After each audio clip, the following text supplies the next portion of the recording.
வாழ்க்கையில வருமானமும் வாரிசுகளும் வசதிகளும் வாய்ப்புகளும் இல்லாத முதியோர்களுக்காக துவங்கப்பட்டது இந்த ஆனந்தம் அறக்கட்டளை.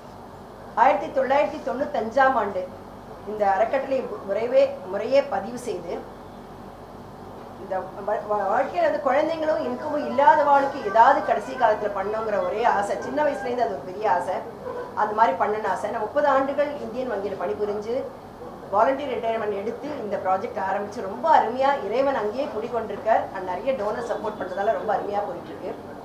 முதல் ப்ராஜெக்டாக ஆனந்தம் முதியோர் இல்லம் 3 முதியோர்களை வச்சு 2003ஆம் ஆண்டு ஒரு சின்ன இல்லத்தில் ஆரம்பித்து இன்னைக்கு 110 முதியோர்கள் வந்து அவ்வளோ ஆனந்தமாக நம்மளோட ஓன் பில்டிங்கில் டோனர்ஸ்னால கட்டப்பட்டு கொடுத்த பில்டிங்கில் 32,000 சதுரடி அத்தனை வசதிகளும் கூடிய அந்த இல்லத்தில் அவ்வளோ சந்தோஷமா 110 முதியோர்கள் சந்தோஷமா இருந்துட்டு இருக்காங்க. அதோட நம்ம கிட்ட இருந்து இறைவனோட சேர்ந்த 124 முதியோர்களும் அவ்வளோ சந்தோஷமா ஒவ்வொரு நிமிடமும் அவங்க அவ்வளோ சந்தோஷமா இருந்திருக்காங்க. வாழ்க்கையில பல கஷ்டங்களை அவங்க தாண்டி வந்தாலும் அவங்க கடைசி காலத்துல எவ்வளோ சந்தோஷமா வச்சுக்க முடியுமோ அப்படி வச்சுக்கணுங்கிறது ஒரே ஒரு குறிக்கோள்ல தான் அந்த ஆனந்தம் இல்லம் இயங்கிட்டு இருக்கு. நம்ம கூட சப்போர்ட் பண்ற ட்ரஸ்டீஸும் கமிட்டி மெம்பர்ஸும் தன்னலமற்ற சேவையை அங்கே செய்யறதுனால தான் இவ்வளோ தூரம் நல்லா நடந்துட்டு இருக்கு.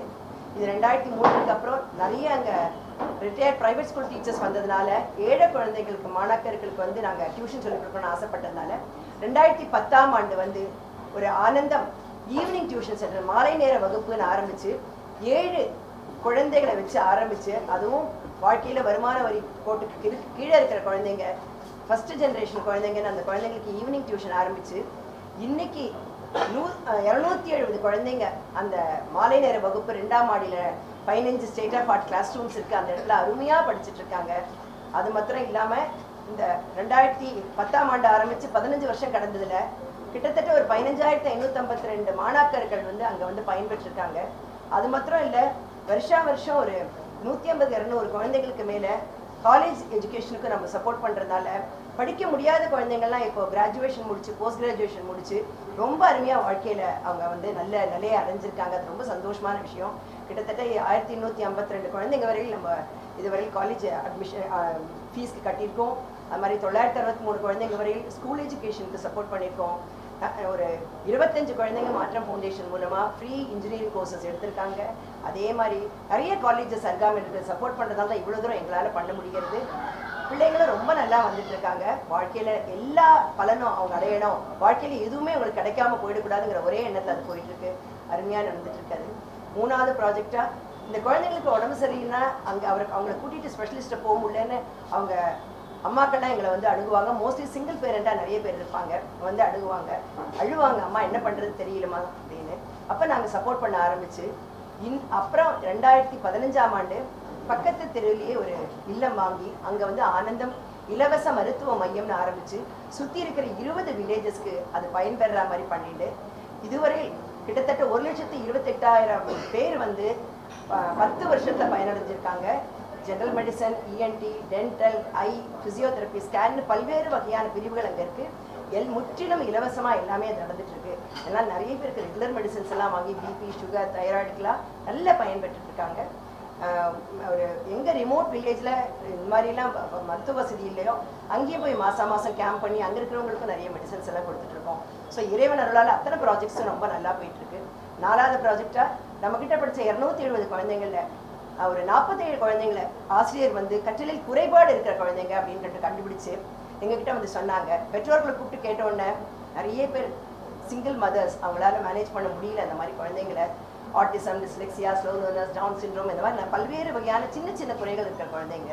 ஸோ அவங்க வந்து ரொம்ப கஷ்டப்பட்டாங்க அந்த குழந்தைங்களை அந்த மாதிரி பெய்டு ஸ்கூலில் போட முடியலன்னு. அப்போ நாங்கள் என்ன பண்ணினோம், நிச்சயமாக எங்களால் இயன்றதுக்கு ஹெல்ப் பண்ணுறோன்னு சொல்லிட்டு நாங்கள் அருகாமையிலே ஒரு 4 கிரவுண்ட் நிலப்பரப்பில் ஒரு 18,810 சதுர அடியில் ஒரு ரொம்ப அருமையான ஒரு பள்ளி, இப்போ சிறப்பு பள்ளி வந்து ஒரு 4 ஆண்டுகளாக மிக அருமையாக இயங்கிக் கொண்டிருக்கு. 40 குழந்தைங்கள ஆரம்பித்து இன்னைக்கு 92 குழந்தைங்க அற்புதமாக அங்கே படிச்சுட்டு இருக்காங்க. பேச முடியாத குழந்தைங்கள்லாம் பேசிட்டு இருக்காங்க, நடக்க முடியாத குழந்தைங்கள்லாம் நடந்துட்டு இருக்காங்க. அதெல்லாம் பார்க்கறச்சே மனசுக்கு அவ்வளோ நிறைவாக இருக்கும் நமக்கு. ஸோ அந்த ஸ்பெஷல் ஸ்கூலில் இருக்க ஸ்பெஷல் எஜுகேட்டர்ஸ் எல்லாம் they have dedicated their life இதுக்கு வேண்டி அர்ப்பணிச்சிருக்காங்க. அதனால தான் இவ்வளோ அற்புதமாக நடந்துட்டு இருக்காது. ஸோ அது அந்த 4வது ப்ராஜெக்டும் ரொம்ப அருமையாக போயிட்டுருக்கு. அதே மாதிரி நம்ம பக்கத்துலேயே வந்து திருவள்ளூர் பக்கத்தில் திருநின்றவூர்ங்கிற கிராமத்துக்கு பக்கத்தில் மேல்கொண்டையூரில் ஒரு கோசாலா ஆரம்பிச்சு 126 பசு கன்றுக்குட்டி காடை ஸ்லாட்டர்ஸ் போகாமல் காப்பாற்றி நிறைய பேரால் கைவிடப்பட்ட பசுக்களை எடுத்து காப்பாற்றி அருமையாக அந்த கோசாலா நடந்துட்டு இருக்கு. இன்ஃபேக்ட் அங்கேயே ஆர்கானிக் ஃபார்மிங் பண்ணி பெரியவர்களுக்கும் குழந்தைங்களுக்கும் அங்கேருந்து பால் வெஜிடபிள்ஸ் எல்லாம் வரதுனால ஆர்கானிக் ஃபுட் அவங்க சாப்பிட முடியுது. அதுவும் ரொம்ப சந்தோஷமான விஷயம். இந்த மாதிரி இறைவன் ஒன்றா தொடரவா அப்படியே அத்தனை ப்ராஜெக்ட்ஸும் கொண்டு போனது. இறைவன் ஆல்ரெடி ஒரு அழகான பிளான் வந்து ஆனந்தத்துக்கு போட்டு கொடுத்து அதில் அப்படியே அந்த பாதையில் கொண்டுட்டு போயிட்டு இருக்காரு. நம்ம அத்தனை டோனர்ஸ் அதுக்கு சப்போர்ட் பண்ணுறதுனால இவ்வளோ அருமையாக அது நடந்துட்டு இருக்கு. இன்ஃபேக்ட் அதுக்கு அடுத்ததாக இந்த ஸ்பெஷல் ஸ்கூலில் படிக்கிற குழந்தைங்களோட அம்மாக்கள் சிங்கிள் பேரண்ட்லாம் ரொம்ப வாழ்க்கையில் ரொம்ப வருத்தத்தில் இருந்தாங்க. எப்படிமா எங்களுக்கு வாழ்க்கையை நாங்கள் நடத்த போகிறோம் தெரியலன்னு சொல்லிட்டு. ஸோ அவங்ககிட்டயும் ஒரு திறமை இருக்குது, அதை நம்ம வெளிக்கொண்டு வரணும்னு சொல்லிட்டு அவங்ககிட்ட பேசி நம்ம அந்த பெற்றோர்களுக்கு வேண்டி tailoring classes, aari work, fashion designing, computer classes, bakery classes அந்த மாதிரிலாம் ஆரம்பித்து டைப்பர் மேக்கிங்லாம் ஆரம்பித்து 4 மாத கோர்ஸ் அவங்களுக்கு சர்டிஃபிகேட்டும் கொடுத்து அவங்க காலில் அவங்க நிற்க முடியும்ங்கிறத நாங்கள் வந்து அவங்களுக்கு புரிய வச்சு இப்போ அத்தனை பேரும் இப்போ வந்து அவங்களுக்கு மாத்திரம் ஆரம்பித்த கோர்ஸ் இப்போ சுற்றி இருக்கிற 51 வில்லேஜில் இருக்க 1000 பெண்களுக்கு மேலே சுயதொழில் பண்ணுறதுக்கு அவங்கள ஊக்குவிச்சு நம்மளே இங்கே பேக்கரி யூனிட், டைப்பர் மேனுஃபேக்சரிங் யூனிட்லாம் ஆரம்பித்து நிறைய பேர் அங்கே வந்து நம்ம வேலை வாய்ப்பு கொடுத்துருக்கோம். அது மாத்திரம் இல்லாமல் ஸ்பெஷல் சில்ட்ரன் நிறைய பேர் 27 பேர் NIOSல 10th and +2 முடித்தவங்க வெளியில் வேலைக்கு சீக்கிரம் எடுக்கிறதுக்கு யோசிக்கிறதுனால நம்ம ஏதாவது ஒரு வேலை வாய்ப்பு கொடுத்து அவங்க 2 வருஷம் ட்ரெயின் பண்ணி வெளியில் வேலைக்கு அனுப்பலான்னு சொல்லிட்டு அங்கே பண்ணியிருக்கோம். குழந்தைங்களும் ரொம்ப நல்லா 16 வயசுக்கு மேற்பட்டவங்க அங்கே வந்து அவங்களுக்கு ஒரு ட்ரைனிங் கொடுத்து அங்கே பண்ணிகிட்ருக்கோம். ரொம்ப நல்லா குழந்தைங்களும் வந்துட்டுருக்காங்க. அருமையாக எல்லா ப்ராஜெக்ட்ஸும் போயிட்டுருக்கு. அடுத்ததாக இறைவன் அருளால் எங்ககிட்டயே நிறைய முதியோர்கள் வந்து லாஸ்ட் ஸ்டேஜ் ஆஃப் கேன்சரில் கண்டுபிடிக்கிறச்சே தெரிஞ்சுது. கிட்டத்தட்ட ஒரு 6லேருந்து 8 பேர் அந்த மாதிரி கடைசி ஸ்டேஜ் ஆஃப் கேன்சரில் இருந்தாங்க, டயக்னோஸ் பண்ணி கண்டுபிடிக்கிறச்சே. ஸோ இவங்களுக்கு எல்லாருக்குமே நம்ம தான் இறுதி சடங்கு பண்ணுறோம். ஏன்னா இவங்களோட குழந்தைங்க நம்மளோட பெற்றோர்கள் அவங்கங்கிற ஒரே எண்ணத்தில் தான் அங்கே போயிட்டுருக்கு. இன்ஃபேக்ட் ஸோ இவங்களுக்கு வந்து ஏதாவது ஒன்று பண்ணணும். ஏன்னா வேறு இடத்துல கொண்டு விட முடியல, இவங்க எங்களை விட்டுட்டு போக மாட்டேன்னு சொன்னதுனால அருகாமையில் இருக்க வில்லேஜஸ்லையும் நிறைய பேர் எங்களுக்கு கேட்டாங்க, அம்மா எங்கள் அப்பாவுக்கு கேன்சர் லாஸ்ட் ஸ்டேஜ், எங்களால் பார்க்க முடியல, வீட்டில் ஒரு ரூமில் ஏதாவது ஹெல்ப் பண்ணுங்கன்னு கேட்டதுனால ஸோ இந்த தருணத்துக்கு அது ரொம்ப தேவையான விஷயம் அப்படின்னு சொல்லிட்டு நாங்கள் ஃபீல் பண்ணி எங்ககிட்ட படிக்கிற ஒரு 12வது வயசு குழந்தை லாஸ்ட் ஸ்டேஜ் ஆஃப் கேன்சரில் கண்ணுக்கு நேரம் இறந்து போனதை பார்த்து ரொம்ப கஷ்டப்பட்டோம். ஸோ இந்த மாதிரி உங்களுக்கு கண்டிப்பாக ஏழைகளால் ஆஸ்பத்திரிக்கு போக முடியல. ஸோ இந்த last stage of palliative care ஒன்று ஆரம்பிக்கணும்னு ஆனந்தத்துக்கு அருகாமையிலேயே ஒரு 3.5 கிரவுண்ட் எங்களோட ஒரு டோனர் சப்போர்ட் பண்ணி வாங்கி அந்த அவங்க தான் அவங்க டொனேட் பண்ணாங்க. அது வாங்கி அங்கே போன மாதம் 26ஆம் தேதி வந்து நம்ம ஒரு இலவச 50 பெட்டட் பாலியேட்டிவ் கேர் ஆரம்பிக்கிறதுக்கு நம்ம அடிக்கல் நாட்டு விழா நடந்திருக்கு. ஸோ இந்த ஒரு வருஷத்தில் அந்த கம்ப்ளீட்டாக அந்த ப்ராஜெக்ட் முடிஞ்சிடும். நம்மளோட UK முரளி சாரை பற்றி உலகத்தில் அத்தனை பேருக்கும் தெரியாதவாளே கிடையாது. அவர் வந்து எல்லா ஃபீல்ட்லையும் பண்ணியிருக்காரு. அவரோட ஆர்கெஸ்ட்ரானா தெரியாதவா கிடையாது. கம்போசர், மியூசிஷியன் எல்லாமே பாடுவார். அந்த மாதிரி அவர் நல்ல உள்ளம் கொண்டவர், எல்லாத்துக்கும் மேல் அப்படி சொல்லணும். அவர் வந்து ஆனந்தத்தை வந்து பார்த்த உடனே சொன்னது என்னன்னா, அம்மா எனக்கு இந்த ஆனந்தத்துக்கு ஏதாவது பண்ணணும், இந்த இசை வழியாக பண்ணணும் அப்படின்னு சொல்லிட்டு ரொம்ப ஆசைப்பட்டார். உடனே என்ன வேணாலும் நீங்கள் பண்ணலாம் ஐயா, எல்லாரும் சேர்ந்து தான் இந்த ஊர் கூடி தேர் எடுக்கிறது தான் இந்த ஆனந்தம் அப்படின்னு சொன்னாங்க. இப்போ உடனே என்னோட UK 40வது ஆண்டு விழாவை வந்து நான் வந்து செலிப்ரேட் பண்ணுறேம்மா. அந்த 40வது ஆண்டு விழாவை ஆனந்தம் பாலியேட்டிவ் கேர் இப்போ ஆரம்பிக்கிறீங்க இல்லையா, ஏன்னா இதுக்கு வந்து ரன்னிங் எக்ஸ்பெண்டிச்சரே நிறைய ஆகும். ஒரு பேஷண்ட்டுக்கு மாதத்துக்கு 30,000 வரை மவுத் கேன்சர், போன் கேன்சர்லாம் வந்தால் வந்துடும். ஸோ அதுக்கு நான் ஹெல்ப் பண்ணுறேம்மா அப்படி கண்டிப்பாக அப்படின்னு சொல்லி இந்த ஒரு இசை விழாவை மாபெரும் இசை நிகழ்ச்சி இது மாதிரி யாருமே பண்ணியிருக்க முடியாது. அது மாதிரி 3 நேரத்துலையும் பண்ணுறாரு அவர். காத்தால 10லேருந்து 1, 2லேருந்து 5, 6லேருந்து 10 நம்மளோட காமராஜர் அரங்கத்தில் மிக பிரம்மாண்டமான ஒரு விழாவை நவம்பர் 30ஆம் தேதி அழகாக பண்ணணும்னு பிளான் பண்ணியிருக்கார். அதை வந்து இந்த பாலியேட்டிவ் கேருக்கு ஒரு ஃபண்ட்ரைசிங் மாதிரி நான் பண்ணித்தரேம்மா, அது பண்ணினானா உங்களுக்கு வந்து ரொம்ப ஹெல்ப்ஃபுல்லாக இருக்கும் அப்படின்னாங்க. நிச்சயமாக நீங்கள் அத்தனை பேரும் பெருந்திரளாக அதுக்கு வந்திருந்து இந்த நம்ம சமுதாயத்தினால்தான் இன்னைக்கு அத்தனை பேர் இவ்வளோ ஒரு நல்ல நிலைமையில் இருக்கும். திருப்பி சமுதாயத்துக்கு பண்ணுறதுக்கு ஒரு நல்ல ஒரு சான்ஸ் நமக்கு கிடச்சிருக்கு. அதனால் அத்தனை பேர் இந்த தருணத்தில் வந்து அந்த விழாவை சிறப்பிக்கணும்னு நான் கேட்டுக்கிறேன். அதோடு இந்த தருணத்தில் அவங்க அத்தனை பேரையும் இருகரம் கூப்பி கேட்டுக்கிறேன். நாங்கள் ஆனந்தத்தில் அத்தனை சந்தோஷமாக இருக்கிற முதியோர்களையும் குழந்தைங்களையும் நாங்கள் எவ்வளோ சந்தோஷமாக இருக்கோம், அந்த சந்தோஷத்தை நீங்களும் அனுபவிக்கணும்னு சொல்லிட்டு ஒரு முறையாவது ஆனந்தம் வந்து பார்க்கணும்னு சொல்லிட்டு மிக தாழ்மையோடு கேட்டுக்கிறேன். நன்றி, வணக்கம். ஆக்சுவலாக அம்மா நிறைய சொல்லியிருக்காங்க. ஒரு 2 விஷயம் மாத்திரம் இப்போ நான் வந்து அம்மாவோட சார்பாக சொல்லணுன்றது, அதாவது இப்போ இருக்கிற அங்கே அந்த வயதானவர்கள் அங்கே இருக்காங்க இல்லையா, அவங்க எவ்விதத்திலும் அவங்களுக்கு குறை வரக்கூடாது அப்படிங்கிறது தான் இவங்களோட எய்ம். இவங்க இது வரைக்கும் ஒருத்தரை கூட வாடா போடான்னு நாங்கள் கூப்பிட்டது கிடையாது. சின்ன பசங்களை கூட எல்லாரையுமே கண்ணா அப்படின்னு தான் கூப்பிட்றாங்க. அதாவது அந்த அளவுக்கு வந்து எல்லாருமே அவங்களுக்கு பிடிக்கும். இப்போ இருக்கிற அந்த 110 பேர் அவங்கள கூட அவங்களோட 60வது இது பண்ணுறதுக்கு 60வது பர்த்டேக்கு வந்து அவங்களுக்கு அந்த சஷ்டியப்த பூர்த்தி மாதிரி அவங்களுக்கு பண்ணி, அதுவும் இல்லாமல் இவங்களை எல்லாரையுமே ஃப்ளைட்டை வச்சு இங்கேருந்து ஷீரடிக்கு கூட்டிகிட்டு போயிட்டு வந்திருக்கிறாங்க. அதாவது வாழ்க்கையில் அவங்களுக்கு எல்லாமே அவங்களுக்கும் இருக்கணும் அப்படிங்கிறதுக்காக. இப்போ அந்த பாலியேட்டிவ் கேர் பற்றி சொன்னாங்க இல்லைங்களா, அதில் ஒன்று தான் நான் ஆட் பண்ணேன். அதாவது எவ்வளோ அந்த ஆனந்தம் அப்படிங்கிறது வந்து மக்களுக்கு எப்படி அந்த அண்டர் ப்ரிவிலேஜ் மக்களுக்கு எப்படி வந்து ஆனந்தம் கிரியேட் பண்ணுறாங்கன்னா, இந்த லாஸ்ட் ஸ்டேஜ் ஆஃப் கேன்சர். இப்போது அம்மா சொல்கிறது என்ன, இப்போ ஒரு ரூமில் வந்து இருப்பாங்க, நிறைய பேருக்கு அதில் ஓரல் கேன்சர் இருக்கும். அந்த ஓரல் கேன்சரில் வந்து உங்களுக்கு தெரியும் ரொம்ப கஷ்டமாக இருக்கும், அவங்களால வந்து அங்கே இருக்க முடியாது, மற்றவங்களால இருக்க முடியாது. இப்போ அந்த மாதிரி மக்களை இப்போ நார்மலாக என்ன பண்ணலாம்னா, சரி நீங்கள் வாங்க உங்களுக்கு ஒரு ரூம் மாதிரி இது மாதிரி இங்கே இருக்குது நீங்கள் வாங்கன்னு அந்த மாதிரி பண்ணலாம். அந்த மாதிரி பண்ணாமல் அவங்க ஃபைனல், அதாவது அவங்களோட இறைவன் பாதத்தை தான் போய் சேர போகிறாங்க அப்படின்ற சமயத்தில் கூட அவங்களுக்கு வந்து ஒரு பாலியேட்டிவ் கேருக்கு ஒரு பில்டிங் ஒன்று கன்ஸ்ட்ரக்ட் பண்ணி, அந்த பில்டிங்கோட நீங்கள் எல்லாமே கட்டாயமாக அதை வந்து பார்க்கணும். அந்த லொக்கேஷன் கூட பார்த்தீங்கன்னா ஒரு பார்க் இருக்குது, அந்த பார்க்கில் வந்து நடுவில் ஒரு வாட்டர் பாடி ஒன்று ஓடும். இந்த எல்லா பெட்டுமே பார்த்தீங்கன்னா அந்த வாட்டர் பாடியை பார்க்குற மாதிரி இருக்கும். ஸோ கடைசி சமயத்தில் அவங்க போகும்போது கூட ஓரளவுக்கு அதுவும் ஒரு ஆனந்தமாக போகணும், ஒரு பீஸ்ஃபுல்லாக அவங்கள அனுப்பணும் அப்படிங்கிற ஒரு நோக்கம் தான் அது. ஸோ இது நார்மலாக ஒரு ரூம் மாதிரி ஒரு 10x10 ரூம் மாதிரி அந்த மாதிரிலாம் பண்ணாமல், இது வந்து அவங்க கடைசி காலத்தில் கூட அவங்க அந்த மாதிரி இருக்கும்போது கூட அவங்க ஒரு சந்தோஷமாக அவங்களோட உயிர் புரியணும் அப்படிங்கிற ஒரு நோக்கம். இதுதான் ஆனந்தத்தில் இருக்கிற ஸ்பெஷாலிட்டியை எனக்கு தெரிஞ்சு. அம்மா, this is what I think it's really great of your. இது ரெண்டு தான் நான் ஆட் பண்ணோங்கிறதுக்காக நான் சொல்லியிருக்கேன். வணக்கம், நான் யூகே முரளி, உதயராகம் யூகே முரளி இசைக்குழு தலைவர், இசையமைப்பாளர், பின்னணி பாடகர். ஸோ கிட்டத்தட்ட நான் ஒரு நிகழ்ச்சியில் தான் ஆக்சுவலாக பாகியரதி அம்மாவை சந்தித்தேன். நான் என்னோடய நிகழ்ச்சிக்கு அவங்க கெஸ்ட்டாக வந்திருந்தாங்க. ஸோ அந்த மாதிரி டைமில் இருக்கும்போது அவங்களோடைய ஒரு ஒரு ஒரு ஃபங்க்ஷன் நான் போய் அட்டன் பண்ணேன். அந்த ஃபங்க்ஷனில் பார்த்தீங்கன்னா அவங்க முதியோர் இல்லத்தில் இருக்கிறவங்க எல்லாம் சேர்ந்து அதில் நிகழ்ச்சி ஒரு டான்ஸ் பண்ணாங்க. அவங்களாம் அவ்வளோ சந்தோஷமாக அந்த நிகழ்வில் கலந்துருந்தாங்க. ஸோ அப்போ நான் அம்மாட்ட, அம்மா நான் ஆனந்தத்துக்கு ஒரு நாளைக்கு வரேன்னு சொல்லிவிட்டு ஆனந்தத்துக்கு போனேன். அந்த ஆனந்தம் போய் பார்க்கும்போது பார்த்தா, ஐயோ இவ்வளோ அழகான ஒரு இடத்துல மெயின்டைன் பண்ணிட்டு அத்தனை பேரும் அவ்வளோ சந்தோஷமாக இருக்கிறத பார்த்தோன்னே எனக்கு என்னென்னா, நான் வந்து இசைக்குழு ஆரம்பித்து 1985 ஆரம்பித்து 40 வருஷம் நான் கம்ப்ளீட் பண்ணியிருக்கேன். கிட்டத்தட்ட 10,000 நிகழ்ச்சிகளுக்கு மேலே பண்ணியிருக்கேன். ஒரு 10 திரைப்படத்துக்கு இசையமைச்சிருக்கேன்.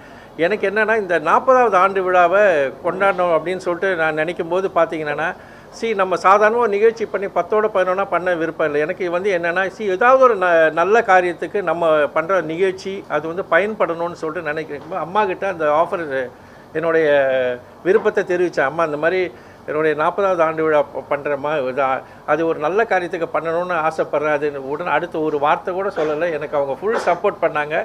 ஸோ அவங்களோட பிளெஸ்ஸிங்ஸால் தான் இன்றைக்கி அது இன்னும் உருவெடுத்து பார்த்திங்கன்னா, இந்த நிகழ்ச்சி மூலமாக ஒன்று அந்த அவேர்னஸ், அதாவது ஆனந்தம் என்னெல்லாம் பண்ணுறாங்கன்றது ஒரு அவேர்னஸ். காரணம் வந்து நான் முதல்ல ஆரம்பித்ததும் 6 மணிலேருந்து 10 மணி வரைக்கும் பண்ணலான்னு சொல்லிட்டு தான் ஆரம்பித்தேன் நான். அதுக்கப்புறம் பார்த்தேன்னா நிறைய இந்த 40 வருட இசை பயணத்தில் நிறைய பேருடைய என்னுடைய அந்த மியூசிக்கல் ஜேர்னியில் நிறைய பேர் ட்ராவல் பண்ணியிருக்கேன். ஸோ அந்த டைம் பத்தாதுன்னு சொல்லிட்டு அப்புறம் 2 to 5 பண்ணலான்னு சொல்லிட்டு அப்புறம் 10 to 1 சொல்லிட்டு ஒரு 3 ஸ்லாட்டாக பண்ணுறோம். ஸோ எனக்கு என்னென்னா அது அத்தனையிலையும் எனக்கு என்னென்னா, அம்மா வந்துட்டு அது ஆனந்தத்தை பற்றி பேசிட்டு, இந்த ஆனந்தத்தோடைய இவர் பண்ணுற சேவை வந்துட்டு அது இப்போ அம்பத்தூரில் எனக்கு தெரிஞ்சுட்டு அங்கே நிறைய பண்ணின்னு இருக்காங்க. அது உலகெங்கும் போய் சேரணும்னு நான் ஆசைப்பட்றேன். அது மூலமாக கண்டிப்பாக நிறைய பேர் ரீச் ஆகணும். இது வேறு லெவலில் வரணும். அதை பாலியேட்டிவ் கேருக்கு அவங்க கஷ்டப்பட்டு பண்ணுறாங்க. அந்த பூமி பூஜைக்கு கூட நான் போயிருந்தேன். நான் அவ்வளோ சிறப்பாக பண்ணுறாங்க.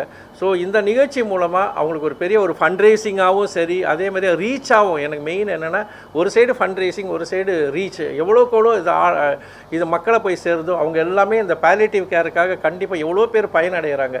இது ஒரு பெரிய புண்ணியமாக இருக்கும். ஸோ அவங்க செய்கிற இந்த சேவை திட்டங்களுக்கு நான் பண்ணுற என்னுடைய இந்த 40வது விழா வந்துட்டு அது ஒரு ஏதாவது சின்ன இது கான்ட்ரிபியூட் பண்ண முடிஞ்சால் அதை விட பாக்கியம் வேறு எதுவுமே இல்லை. ஸோ அதில் முக்கியமான பங்கு என்னென்னா, எனக்கு கூப்பிட்ட உடனே அமர் சார் ஒரு எனக்கு பெரிய ஒரு பில்லராக இருந்து சப்போர்ட் பண்ணுறது அது இருக்கிறதுலே ஹைலைட். அவர் தலைமையில் தான் இந்த நிகழ்ச்சி பண்ணுறோம். ஸோ அதனால் வந்துட்டு எனக்கு இது பெரிய பாக்கியமாக கருதுகிறேன். நீங்கள்லாம் வந்துட்டு நீங்கள் உங்கள்கிட்ட எல்லாருக்கிட்டையும் பண்ணுற ஒரு ரிக்வெஸ்ட் என்னென்னா, ஆனந்தத்துக்கு ஒரு நாளைக்கு நீங்கள் வந்து அந்த ஆனந்தத்தில் பண்ணுறேன். ஏன்னா நான் போய் பர்சனலாக போய் பார்த்து நான் ஃபீல் பண்ணதுனால தான் நான் இந்த நிகழ்ச்சி பண்ண முடியறது, இந்த பாக்கியம். நீங்கள்லாம் சேர்ந்த ஒரு நாளைக்கு அந்த ஆனந்தத்துக்கு போய் பார்த்தீங்கன்னா உங்கள் மூலமாக அது இன்னொன்று உலக அளவும் எங்கே எல்லா இடத்தும் ஸ்ப்ரெட் ஆகும். நிறைய பேர் அதுக்கு அந்த மக்களுக்காக சேவை செய்ய வருவாங்க. இது என்னுடைய அன்பான வேண்டுகோள். இந்த காலையில் 10 மணிலேருந்து இரவு 10 மணி வரைக்கும் பண்ணுற நிகழ்ச்சிகளுக்கு நீங்கள் அத்தனை பேரும் வரணும்னு ஆசைப்பட்றோம். இன்னொன்று இதுக்கு வந்து காம்ப்ளிமெண்ட்ரி பாசஸ் நாங்கள் தரோம். நாங்கள் அத்தனை பேர் எந்த டைம் ஆனாலும் தயவு செஞ்சு நீங்கள் உங்கள் ஃபேமிலியோடு வந்து இந்த நிகழ்ச்சியை சிறப்பித்து தரணும். இது அன்பான வேண்டுகோள். தேங்க்யூ. ரொம்ப சந்தோஷம். எல்லார் மனமும் ஆனந்தத்தில் மகிழ்ச்சியாக கூத்தாடிட்டு இருக்கோம். எதுக்காகனா ஒரு நல்ல விஷயத்தை சமுதாய சேவைக்காக செய்யக்கூடிய ஒரு நிறுவனத்துக்காக அதை பார்த்து நான் போயிருக்கேன், அங்கே போயிருக்கேன், ரொம்ப நாள் ஆச்சு. இப்போ அவங்களாம் இருக்காங்களா இல்லையான்னு தெரியாது. இருந்தாலும் அவங்க மிகுந்த அருமையான சேவை செஞ்சிட்ருக்காங்க. அதை பார்த்து என்னுடைய நிகழ்ச்சியின் மூலமாக உங்களுக்கு உதவி செய்யணும்னு சொல்லிட்டு யூகே முரளி அவர்கள் வந்திருப்பது எனக்கு ரொம்ப சந்தோஷம். அவருக்கு 40வது வருஷம், 40 வயசு குழந்தை, 40 தான் ஆகுது. பிறக்கும்போதுலேருந்து பாடிட்டு இருக்காரு. நல்ல 40 தான் ஆகுது. இப்போ எங்கள் மாதிரி எடுத்துக்கிட்டு நாங்கள் வந்துட்டோம். 10 வயசுலேயே ஆரம்பிச்சதுனால இப்போ பார்த்திங்கன்னா 60 வருஷத்துக்கு மேலே மேடையில் பாடிட்டுருக்கோம். இதெல்லாம் ஒரு சாதனைகள். எங்கள் மூலமாக, எங்கள் இசையின் மூலமாக என்னென்ன உங்களுக்கு ஹெல்ப் பண்ண முடியுமோ அதெல்லாம் பண்ணிகிட்ருக்கோம். அமர் சேவா சங்கமெல்லாம் நான் 2-3 ப்ரோக்ராம் பண்ணி கொடுத்து அவங்களுக்குலாம் ஆரம்பத்தில் அவங்களுக்கெல்லாம் நிறைய பண்ணோம். அது மாதிரி நிறைய நிறுவனங்களுக்கு ஃப்ரீயாகவே நாங்கள் பண்ணி கொடுத்துருவோம். ராமகிருஷ்ணா மிஷன் எல்லாத்துக்கும் பண்ணி கொடுத்துருவோம். அது ஒரு பெரிய பாக்கியம். நாங்கள் என்ன தான் துட்டுக்கு சம்பாதிச்சாலும் இந்த மாதிரி ஒரு நல்ல விஷயத்துக்கு அது போகுது அப்படின்னு சொல்லி நினைக்கும் போது அதில் இன்னும் எங்களுக்கு மகிழ்ச்சி நிறைய ஏற்படும். முரளி சொன்னார் நீங்கள்லாம் அதை பார்க்கணுன்னு. அதை ஏற்பாடு பண்ண வேண்டியது உங்கள் கடமை தான். காரணம் என்னன்னா, ஒரு நாளைக்கு ப்ரெஸ் எல்லாம் கூப்பிட்டு போய் அங்கேயே சாப்பாடு ரெடி பண்ணி அங்கேயே அவங்களோட ஆக்டிவிட்டிஸ் எல்லாம் நீங்கள் எடுத்துகிட்டு அது கொஞ்சம் பண்ணிங்கன்னா அவங்களுக்கு கொஞ்சம் இன்னும் கொஞ்சம் ஹெல்ப் நல்லா இருக்கும். கண்டிப்பாக அது நிச்சயமாக. அதனால் நீங்கள் எல்லாத்துக்கும் ஒரு நாளைக்கு இருந்தால் தலைவர் இருக்கார், அவர் பார்த்துட்டு எல்லாத்தையும் சேர்த்து ஒரு பஸ் அரேஞ்ச் பண்ணி, பஸ்ஸு மட்டும் கிஸ் இல்லை, பஸ்ஸு அரேஞ்ச் பண்ணி அவங்கள கூப்பிட்டு போய் காட்டினா அவங்களுடைய ஆக்டிவிட்டிஸ் காட்டுவாங்க. எதுக்காகனா இவங்க வந்து நல்ல காரியத்துக்கு பண்ணுறதுக்கு பல பேருக்கு மனசு வராது. இப்போ வந்து பல நிகழ்ச்சிகளுக்கு நான் பணம் வாங்குறது, நிறைய பணம் கொடுப்பாங்க சார். நிறைய பாட போனால் எங்களுக்கெல்லாம் நிறைய பணம் கொடுப்பாங்க. அதெல்லாம் தியாகம் பண்ணி தான் இதெல்லாம் அவங்களுக்கு போகட்டும் அப்படின்னு சொல்லி தான் ஒரு தியாக மனப்பான்மையில் தான் பல பேர், பல சிங்கர்ஸ் எல்லாருமே, மியூசிஷியன்ஸ் எல்லாமே ஒத்துழைச்சி வருவாங்க. எல்லாருக்குமே அந்த மனசு இருக்கிறதுனால நல்ல காரியத்துக்கு பண்ணுறாங்க, நம்மளும் ஹெல்ப் பண்ணலாம் அப்படிங்கிற மாதிரி தான். நானும் அதே மாதிரி தான். இவர் சொன்ன உடனே நல்ல காரியத்துக்குன்னொன்னே உடனே நான் ஓடி வர மனசு இருந்தது. காரணம் என்னென்னா, இப்படிப்பட்ட விஷயங்கள் ஜனங்களுக்கு போய் சேரணும் அப்படிங்கிறதுல எனக்கு பெரிய அக்கறை உண்டு. நிஜமாகவே ரொம்ப அருமையான ஒரு நிகழ்ச்சியை நடத்தி கொண்டிருக்கிற முரளி அவர்களுக்கு நான் நன்றி சொல்லணும். அவர் வந்து இசையமைப்பாளராக மாறி 10 படங்கள் இசையமைத்திருக்கிறார் என்று கூறியிருக்கிறார். இன்னும் நிறைய படங்களை பண்ணுவதற்கு நாங்கள் எங்களுக்கு என்ன பண்ணோம், எங்கள் சொந்த கதையை கொஞ்சம் அப்படியே அடிச்சு விட்டுக்கணும். இந்த ப்ரெஸ்ஸு கிடைக்கிறது கஷ்டம். நாங்கள் கச்சேரி பண்ணிகிட்டு இருக்கும்போது என்ன பண்ணோம்னா, பாலு தான் பாடியிருப்போம், எஸ்பிபி இவங்கெல்லாம் பாடியிருப்பாங்க. நாங்கள் ஓனாக கம்போஸ் பண்ண சாங்ஸை அங்கே போட்டு காட்டுறதுக்காக என்ன பண்ணோம், முதல்ல ரிஹர்சல் பண்ணிவிட்டு அந்த மேடையில் நாங்கள் இப்படி ஒரு சுச்சுவேஷனுக்கு ஒரு பாட்டு கம்போஸ் பண்ணிருக்கோம், அதை கொஞ்சம் கேளுங்க புதுசாக இருக்குன்னு சொல்லிட்டு அதில் பாடுவோம். அதில் பண்ண நிறைய பாட்டுகள் அது மாதிரி பாடி கொண்டு வந்திருக்கோம். நிறைய ஏதோ நினைவுகள் இந்த மாதிரி பாட்டெல்லாம் அங்கே கம்போஸ் பண்ணி ஜனங்கள் முன்னால் பாடி அது பாப்புலரானோடனே அதை கொண்டு வந்து சினிமா பண்ணணும். ஆக இவருக்கு ஒரு வழி இருக்கிறது. இசை நிகழ்ச்சி நடத்துகிறீங்க, நீங்கள் ஓனாக கம்போஸ் பண்ண சாங்ஸை கூட நாங்கள் இப்படி பண்ணியிருக்கோம் கேளுங்க அப்படின்னு சொல்லி நீங்கள் கொண்டு வந்தீங்கன்னா உங்களுடைய கம்போசிஷன்லாம் வெளியே வரும் அப்படிங்கிறது தான் என்னுடைய இது. ப்ரெஸ்ஸை பற்றி சொல்லணும். ப்ரெஸ்ஸை பற்றி ரொம்ப அருமையாக, ரொம்ப எங்களை எப்படி வேணாலும் ஆக்கலாம். நீங்கள் அந்த மாதிரி அப்படி ஆக்கிட்டுருக்கோம் நிறைய. இருந்தாலும் ஒரு நல்ல காரியத்துக்காக நீங்கள்லாம் ஹெல்ப் பண்ணுறதுக்கு எனக்கு ரொம்ப ரொம்ப சந்தோஷமாக இருக்குது. வேறு என்ன சொல்லணுமா? வேறு ஏதாவது? நிறைய கேட்க இதுதானே சரின்னு ஒத்துட்டு வந்திருக்கோம். அதே மாதிரி தான் எல்லோரும் வர்றாங்க. எல்லாருமே நானும் கலந்துக்கிறேன்னு சொல்லி தான் வர்றாங்க. எல்லாருக்குமே அந்த சமூக மனப்பான்மை இருக்குது. தேசத்துக்கு இப்படிப்பட்ட நல்ல காரியங்களுக்கு உதவணும் அப்படிங்கிறதுக்கு. இது இப்படி பண்ணாலும் நீங்கள் அடுத்த வருஷம் இதே போல் இருக்கக்கூடிய இன்னொரு இடத்த செலக்ட் பண்ணி அவங்களுக்கு கொடுக்கணும். அடுத்த வருஷத்துக்கு நாங்கள் பண்ணுறதில்ல. அவங்க எங்கே கட்சியை நம்மளாம் பண்ணுறதில்ல. அண்ணன் பண்ணுறது அது நிறைய என்னென்ன ரகசியம் அவர் வெளியிட மாட்டாங்க. அவங்க பல விஷயங்கள் பண்ணிக்கிட்டு இருக்காங்கிறது ஒரு செய்தி உங்களுக்கு. அதை வந்து விளம்பரப்படுத்திக் கொள்றதுக்கு அவருக்கு இஷ்டம் இல்லை. பசங்க சரியா பாக்குறது இல்ல, தாய் தகப்பன அப்படியே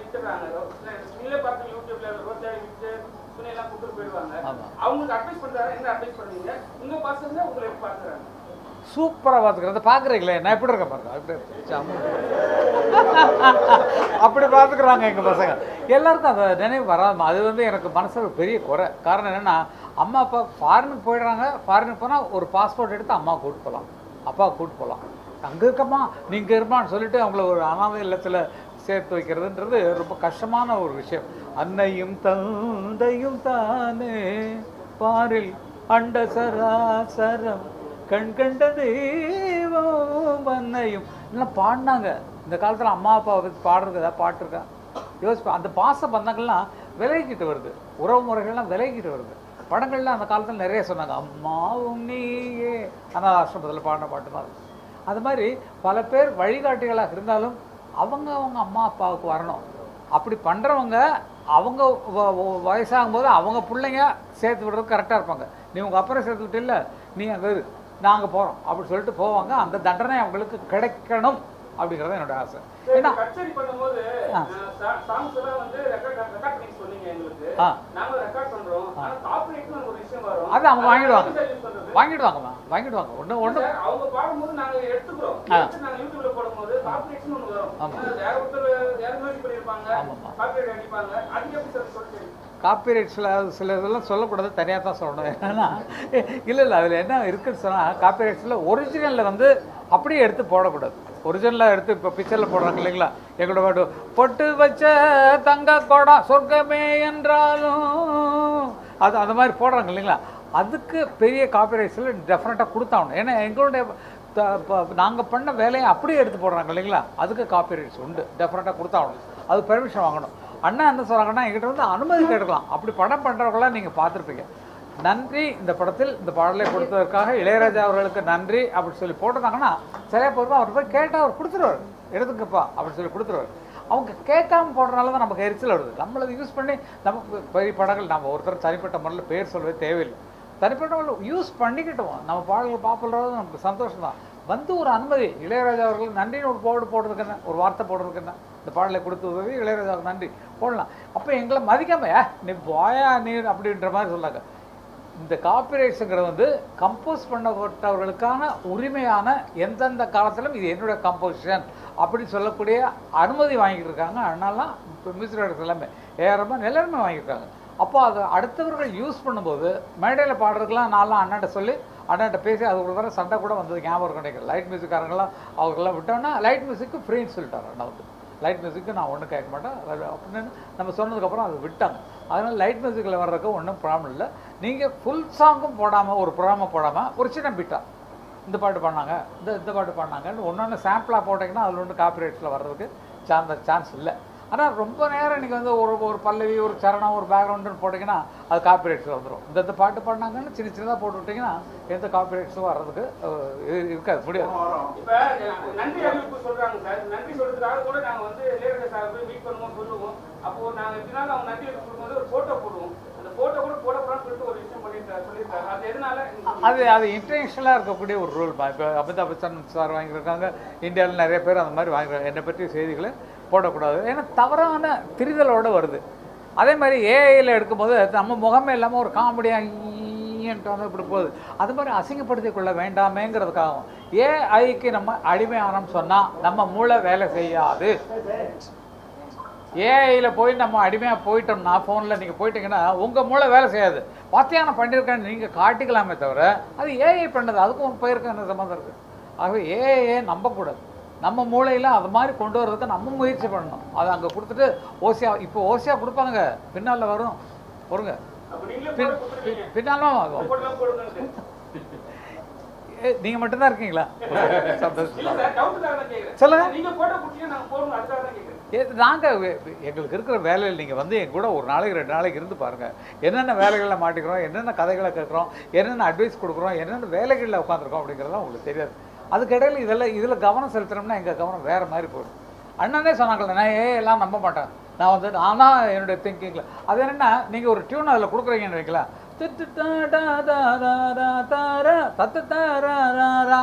இதை கம்போஸ் பண்ணேன்னா அது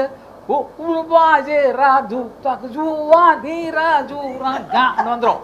அப்போ உங்களுக்கு புதுசாக நம்ம ஏதோ ஒரு மொழியில் பண்ணிட்டேன்னு உங்களுக்கு காலரை தூக்கி விடுவீங்க. அது உங்கள் மூளை இல்லை. உங்கள் மூளையில் உருவாகலை, அது அங்கே அவன் கொண்டு போய் அவன் பண்ணிகிட்டு இருக்கான் அப்படிங்கிறது தான். நம்ம மூளையை கடைசி வரைக்கும் நம்ம மூளையில் வரக்கூடிய விஷயங்கள் தான், எழுத்துக்கள் தான், பாட்டு தான், குரல் தான் நிற்குமே தவிர மற்றவர்கள் நிற்காது. அது வேறு மாதிரி போயிடும். அதனால் ஏஐ நம்பாதீங்கிறதுக்காக அந்த மீட்டிங் இல்லை, நீங்கள் கேட்ட கேள்விக்கான பதில். அது மாதிரி ஏஐயில் வர வேண்டாம் அப்படின்னு சொல்லி நினைக்கிறாங்க. அது எல்லாருக்குமே நீங்களே பார்க்கல, சில நேரத்தில் காமெடியாக இருக்குது.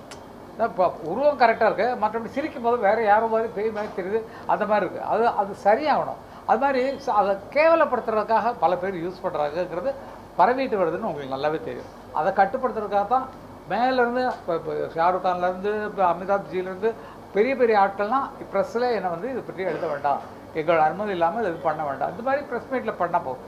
மற்றபடி வேறு எதுவும் வேண்டாம்னு சொல்கிறதுக்காக தான் அது வந்துருக்கே தவிர இன்டர்நேஷ்னல் ரூலை ஃபாலோ பண்ணி தான் அண்ணன் வந்து இந்தியாவில் ஃபஸ்ட் டைம் வாங்கிக்கிறாங்கிறது உங்களுக்கு செய்தி. வேற யாராவது ஒருத்தர் சொல்லுங்க, யாராவது ஒருத்தர் மாஸ் படத்துல 3 பாட்டு இளையராஜா சார் பாட்டு, பியூட் படம் வந்திருக்கு, கருத்த மச்சான்ல ராஜா சார் பாட்டு, குட்பை டாக்கில ராஜா சார் பாட்டு. இந்த ஒரு வருஷத்துலயே எவ்வளவு இசையமைப்பாளர் இருந்தாலும் திருப்பி ராஜா சார் பாட்டு தான் யூஸ் பண்ணாங்க. அதுக்கு என்ன காரணம் உங்களுக்கே தெரியும். நான் பதில் சொல்கிறத விட உங்களுக்கே தெரியும் என்ன காரணம் சொல்லுங்க. அப்போ மியூசிக் டைரக்டர் போடுறது நல்லா இல்லையா? அவங்களால இந்த மாதிரி பாட்டு போட முடியாதா? அது நான் சொல்லக்கூடாது. தம்பிங்க எல்லாம் நம்ம பிள்ளைங்க, நம்ம சகோதரர்கள், நம்ம குடும்பம். அதனால் அவங்கள குறை சொல்கிறதில்ல. ப்ரொடியூசரோ டைரக்டரோ இந்த இடத்துல அந்த மாதிரி ஒரு பாட்டு இருந்தால் அது சொன்னாங்கன்னா அவங்க போடுவாங்க. மியூசிக் டைரக்டர் அது போடுவாங்க, அதே மாதிரி போட்டு தருவாங்க. இது ஜோடி மஞ்ச கூறுவினா இவங்க ஒன்று போட்டு ஒன்று போடலாம், போட்டு அதே மாதிரி போட. ஆனால் அந்த பீட்டு வந்து உங்களுக்கு பழக்கப்பட்டதுனால, அந்த பாட்டு பழக்கப்பட்டதுனால அது படத்தில் பார்க்கும்போது உங்களுக்கு இன்னொரு குஷியை ஏற்படுத்துது. ஆல்ரெடி பார்த்தா இப்படி மாற்றி பார்க்குறோமே அப்படிங்கிற இன்ட்ரெஸ்ட்டில் தான் அது வருதே தவிர மற்றபடி ஒன்றும் குறை சொல்ல முடியாது. இசையமைப்பாளர்கள் இதற்கு மேலும் இசைப்பதற்கு தயாராக இருக்கிறாங்க. அதற்கு தயாரிப்பாளர்களும் இயக்குநர்களும் இடம் கொடுக்கறது இல்லைங்கிறதான் உண்டு. அவங்கள்ட்ட சரி, ஐயோ அந்த இடத்துல அந்த மாதிரி ஒரு பாட்டை போடியானா போட்டுருவாங்க. அதை வர வைக்கணுமே தவிர பல சுவையை எடுத்து போடுறதுங்கிறது கொஞ்சம் சில நேரத்தில் தேவைப்படும். அதை அனுமதியோடு பெற்றுக்கொண்டால் நான் நல்லது.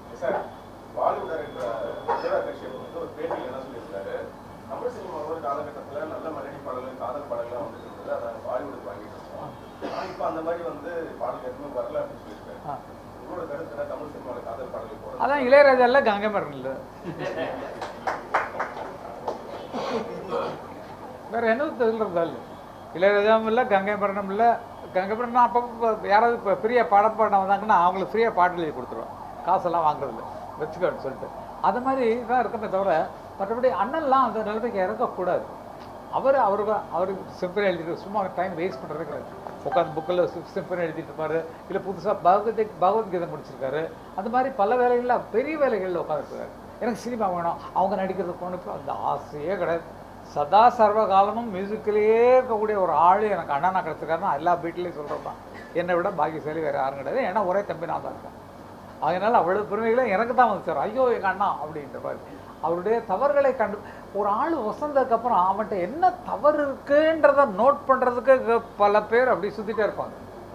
என்ன ஏதாவது ஒன்று பிடிச்ச ஆள் மடக்கணுட்டா ஏன் அவன் தூக்கி கொடுக்கலாம். நல்லா சமீபத்தில் ஒரு இடத்துல வந்து ப்ரெஸ்ஸில் நான் திட்டேன், அதை போட்டு பெருசாக பண்ணிட்டீங்களே, அது என்ன நடந்ததுன்னு போட்டிருக்கணும் இல்லையா நீங்கள்.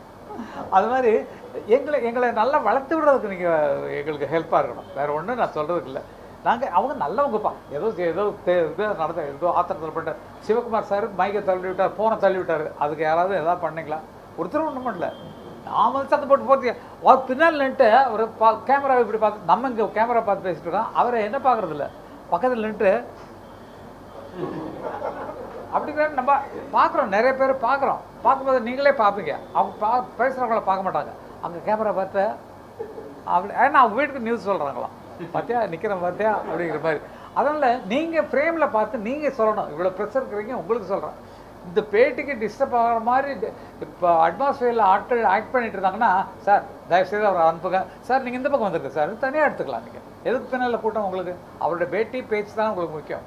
அதனால் அப்படி மாறினீங்கன்னா இன்னும் நல்லாயிருக்கும். ப்ரெஸ்ஸுக்கு நான் சொல்லிக் கொடுறது அதுதான். அதனால தான் அது ஒரு 200 பேர் 300 பேர் செல்ஃபி எடுத்துகிட்டே இருக்காங்க சார். அதில் அழுத்து போய் வெளியே வந்தோன்னே கேமரா திட்டு சார் இதை பற்றி என்ன நினைக்கிறீங்கன்னா, அவங்க பக்கத்தில் கூட்டத்தை விலக்கிட்டு வந்து நின்று அப்படின்றாங்க. இது கஷ்டமாக இருக்குது. இப்படி திரும்பி பார்த்தா வாயா வந்து பேசி சொல்கிற காரணம் தான். அதுதான் நடந்தது. அதை பெருசாக போட்டு என்னை வந்து ஒரு மோசமான ஆளாக ஆக்கிட்டேக்கில் இருக்கிற அன்னைக்கெல்லாம். ராஜா சார் ஃபேமிலியில் அவங்க பையன் இப்போ வந்து பேரனை இசையமைப்பாளர். ஆமாம். உங்கள் ஃபேமிலியில் சார் பிரேம்ஜி சார். ஏன் பிரேம்ஜி பண்ணிட்டு இருக்கான் படம். சாரோட பொண்ணு வந்து பாட்டு எழுதுன்னு சாப்பிட்டுருக்காங்க. அவங்க படிக்க விட்டாச்சு. இப்போ எழுதுறா, இங்கிலீஷில் எழுதுறாங்க. அதை தொழிலுக்கு கொண்டு வரணுங்கிற ஆசை கிடையாது. எங்கள் பிளட்லேயே இருக்கிறது எங்கள் பின்னால் வரக்கூடிய சந்ததிக்கு வந்துகிட்டே இருக்கு. நீங்கள் உங்கள் சந்ததிகளை அப்படி வளர்க்கணும். உங்கள் ஆட்கள்லாம் ப்ரெஸ்ஸில் வரவிடாமல் இதில் பல கஷ்டப்பட்டுருக்கீங்க. உங்கள் பையனும் மற்றவங்களும் ப்ரெஸ்ஸில் வர வேண்டாம்டா, நாங்கள் ரொம்ப பாடுபட்டோம். நான் இப்போ வெங்கட் பிரபுவே சினிமாவுக்கு வர வேண்டாம்னு துரத்தினேன். லண்டனில் படிக்க வைக்கிறதுக்கு. அமெரிக்காவில் படித்தான், லண்டனில் படித்தான். ரெண்டு பேரையும் இந்த பக்கம் சினிமாவுக்கு வரக்கூடாதுன்னு சொல்லி அங்கே அனுப்புனா கரெக்டாக வந்து நிற்கிறான். ஒரு சான்ஸ் வந்து டைரக்டர் ஆகிடலாம் தான். அதில் சாதிக்கிறாங்கன்றதே நமக்கு சந்தோஷம். நம்ம மியூசிக் பண்ணக்கூடாது சார். சார் காலங்களுக்கு தகுந்த மாதிரி அவங்க போயிட்டு இருக்காங்க. மறுபடியும் நீங்கள் வந்து பண்ணல. கொஞ்சம் பிரபுட்ட கொஞ்சம் சொல்லுங்க சார். வெங்கட் பிரபுட்ட கொஞ்சம் சொல்லுங்க சார். உங்கள் அப்பா நல்லா தானே இருக்காரு. அவரை போட்டு படம் அடியா, அவரை போட்டு இப்போ ஆக்ட் பண்ணுற ஒரு படம் லெனின் பாண்டியன் ஒரு படம் சத்யஜித் பிலிம்ஸ் வருது. அதை பார்த்துட்டு நீங்கள்லாம் கண்டிப்பாக விட தயாராக இருக்கு. ஏன்னா வந்து அவ்வளவு ஹார்ட் டச்சிங்கான படம் வந்திருக்கு. என்னுடைய சுய விளம்பரமும் கொஞ்சம் சொல்லிக்கணும் இல்லையா, அதுக்காக தான் நல்லா வந்திருக்கு. அதை பாருங்க.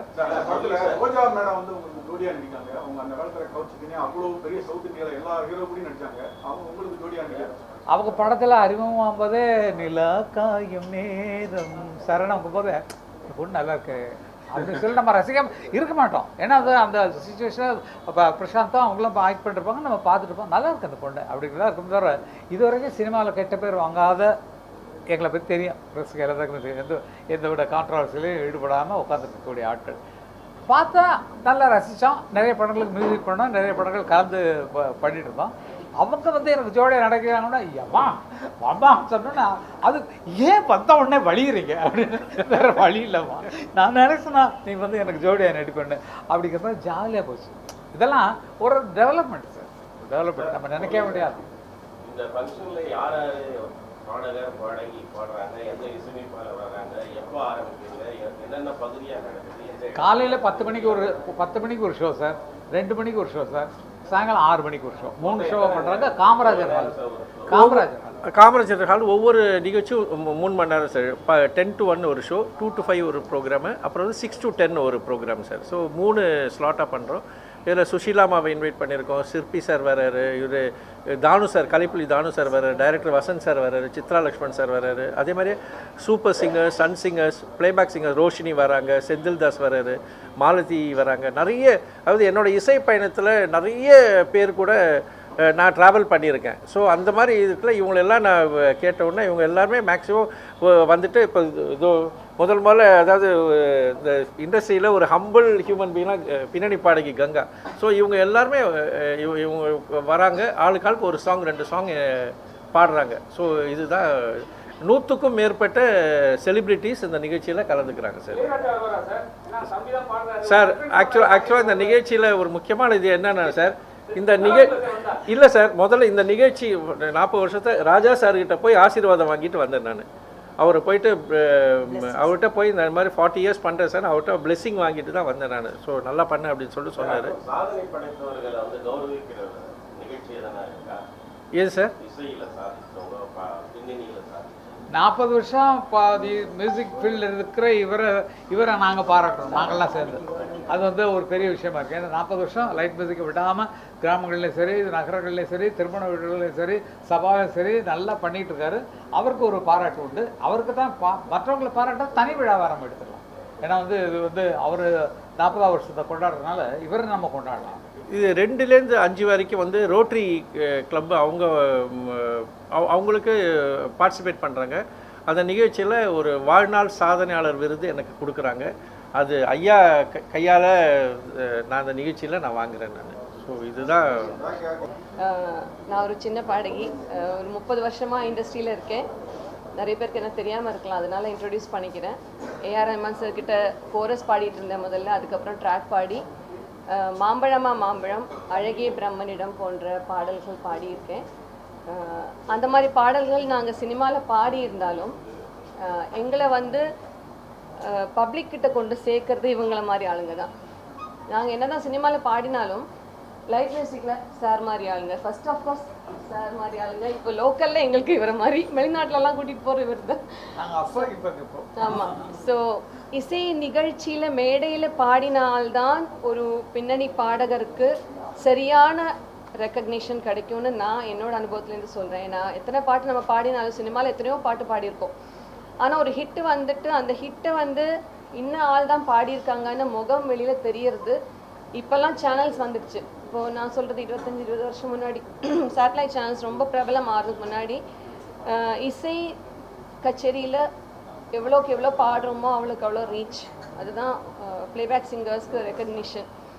ஸோ எனக்கெல்லாம் யூகே முரளி சார் மாதிரி நிறைய இசை கச்சேரி வாய்ப்புகள் கிடைச்சதுனால மாம்பழம் பாட்டு பாடி ஹிட் ஆக்கினது மேடையில் பாடி தான் இன்னும் நல்ல பிரபலம் ஆக முடிஞ்சது. இன்ஃபேக்ட் 20 இயர்ஸாக சாரோட நிகழ்ச்சிகளில் பாடிட்டுருக்கேன். நிறைய எனக்கு நல்ல வாய்ப்புகள் கொடுத்துருக்காரு. ஸோ அவரோட 40th இயர் செலிப்ரேஷன், அதுவும் நல்ல ஒரு காஸ்க்காக ஆனந்தம் ட்ரஸ்டோட பேலியேட்டிவ் இதுக்காக ஃபண்ட்ரைஸராக கூட பண்ணுறாங்கங்கிறது ரொம்ப சந்தோஷமாகவும் பெருமையாகவும் இருக்குது. இந்த நிகழ்ச்சியில் கலந்துக்கிறதுல எனக்கும் ரொம்ப ரொம்ப சந்தோஷம். நிறைய நிகழ்ச்சி யூகே முரளி சாரோட பாடி இருந்தால் கூட இது எனக்கு ரொம்ப குறிப்பிட்டு ரொம்ப சந்தோஷம் தரக்கூடிய விஷயம். ஏன்னா ஒரு நல்ல ஒரு காசுக்காக பண்ணுறோம். முடிஞ்ச அளவுக்கு அங்கே அந்த நிகழ்ச்சியில் கலந்துக்கிட்டு என்னால் முடிஞ்ச அளவுக்கு நிறைய பாடல்கள் பாடணும். வரவங்களுக்குலாம் நிறைய பாட்டு பாடினா மற்றவங்களுக்கு வர்றவங்களாம் சொல்றீங்களா? ஃபில்லப்ஸ் பண்ணி கொடுக்கலாம். இப்போ யாரை வரல, ஏதோ ஒன்றா ரெண்டா நம்மளாம் அதிகமாக பாடுறோம், வர்றவங்களுக்கு நிறைய. அதான் சார், எத்தனையோ சிங்கர்ஸ் இருக்காங்க. பட் ஒரு வேளை இப்போ ஒரு சின்னது ஏன்னா எங்களுக்குமே இப்போ வாய்ப்புகள் குறைஞ்சிட்டு இருக்கு. அது சொல்லி தான் ஆகணும் சார். இப்போ எங்களுக்கு நான் ஒரு விஷயத்தை ப்ரெஸ்ஸில் சொல்லணும் விரும்புகிறேன்.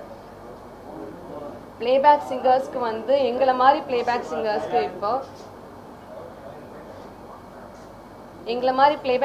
இப்போ வாய்ப்புகள் ரொம்ப கம்மியாயிடுச்சு. சினிமாவில் ஆஃப்கோர்ஸ் சான்ஸ் இல்லை, மேடையில் பாடுறதுக்கும் வாய்ப்புகள் கம்மியாயிடுச்சு. குறையா சொல்லலை. ரியாலிட்டி ஷோஸ்லேருந்து இந்த வர சூப்பர் சிங்கராக இருக்கட்டும், அந்த சரிகமப்பா, நானும் சரிகமப்பாவில் ஜூரியாக இருக்கேன். பட் என்னென்னா எங்களை மாதிரி சிங்கர்ஸுக்கு இப்போ வேல்யூ குறைஞ்சிடுச்சு. ஸ்டேஜில் பாடுறதுக்கு கூப்பிட்றதில்ல யாரும் பெருசாக. ஏன்னா இந்த ரியாலிட்டி ஷோலேருந்து வரவங்களுக்கு தான் முக்கியத்துவம் கொடுக்குறாங்க. வேண்டாம் நான் சொல்லலை, ஈக்குவலாக கூப்பிடுங்க. அது இவர் செய்கிறார். அதுதான் நான் ஒரு முக்கியமாக இவர்கிட்ட பார்த்த ஒரு பெரிய ப்ளஸ்ஸு. சில நிகழ்ச்சிகளில் பார்த்தீங்கன்னா சூப்பர் சிங்கர்ஸோ இல்லை இந்த ரியாலிட்டி ஷோலேருந்து வர பசங்களை மட்டுமே வச்சு தான் ஷோஸ் பண்ணுறாங்க. அதில் இப்போ என்னை மட்டும் நான் சொல்லலை, என்ன மாதிரி என்னோட காலகட்டத்தில் இருந்த எத்தனையோ ஹிட்ஸு பாடல்கள் பாடியிருக்கிற ப்ளேபேக் சிங்கர்ஸு இன்றைக்கி என்ன பண்ணுறாங்கன்னு கூட நிறைய பேருக்கு தெரியாது. அப்படி இருக்கிறவங்களுக்கு எல்லாமே இன்னும் மறுபடியும் வாய்ப்பு கொடுத்தேன்னா அவங்களும் அவங்களோட திறமையை வெளிப்படுத்துவாங்க. ஏன்னா இன்றைக்கி இருக்கிற சோஷியல் மீடியா டாமினேட்டாக இருக்கிற இந்த காலகட்டத்தில் எங்களுக்கு சரியான பிளாட்ஃபார்ம்ஸ் கிடைச்சதுன்னா நாங்களும் அவங்கள விட நல்லா பாடக்கூடியவங்க தான்.